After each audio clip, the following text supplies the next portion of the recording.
দেখছেন বার্তা এক নজর।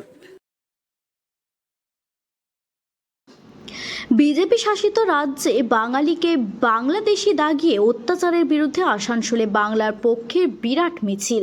ভারতের বিভিন্ন বিজেপি শাসিত রাজ্যে বাংলার কথা, বাংলায় হিন্দু মুসলিম নির্বিশেষে বাঙালিদের ওপর বাংলাদেশি তকমা দিয়ে নির্যাতনের ঘটনা নিয়মিত ঘটে চলেছে।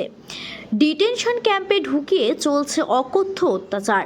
বিজেপি শাসিত রাজ্যগুলোয় প্রশাসন সরকারি হিন্দু মুসলিম সকল বাঙালি পরিযায়ী শ্রমিকদের ওপর অত্যাচার করছে, ডিটেনশন ক্যাম্পে বন্দি করেছে।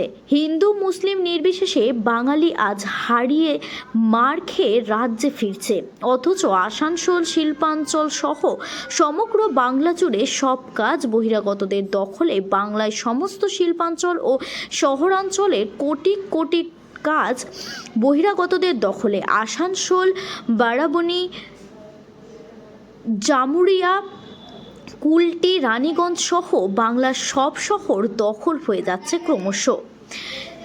এদিনের মিছিলে অংশ নেন বাংলার পক্ষের শীর্ষ পরিষদ সদস্য সম্রাট কর ও শীর্ষ পরিষদ সদস্যা করবী রায়। উপস্থিত ছিলেন নানান জেলা নেতৃত্ব ও বিধানসভার সম্পাদক সহ হাজার হাজার সাধারণ সহযোদ্ধারা। মিছিলে বাঙালির ওপর অত্যাচার বন্ধের দাবি ওঠে এবং দাবি ওঠে বাংলায় ভূমিপুত্র সংরক্ষণ করে বাঙালিকে চাকরির কাজ দেওয়ার।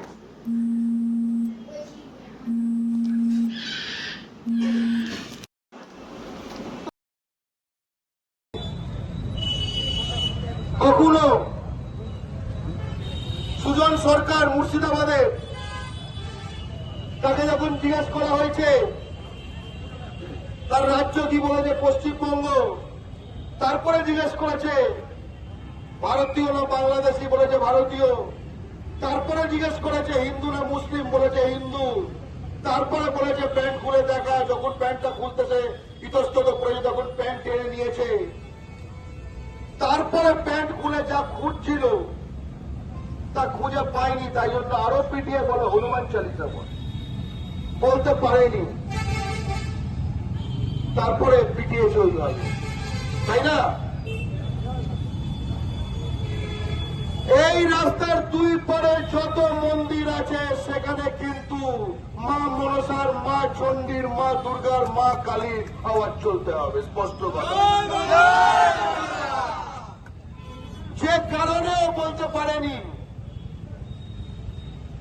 খুব স্পষ্ট কথা, আমাদের এই দুপার কিন্তু মা কালীর, মা চণ্ডীর, মা মনসার করে দিতে হবে, তাই তো? যাতে কিনা আগামী দিনে এদের ওখানে না যেতে। আমরা কি স্লোগান দিলাম? মার খেয়ে বাঙালি ভাই ফিরছে ঘরে জায়গা খালি কর। সহজ কথা, কথাটা কেউ বুঝতে অসুবিধা হচ্ছে? হ্যাঁ, ঘরে জায়গা খালি কর। আমরা মাঝে মাঝে ঘর পরিষ্কার করি না?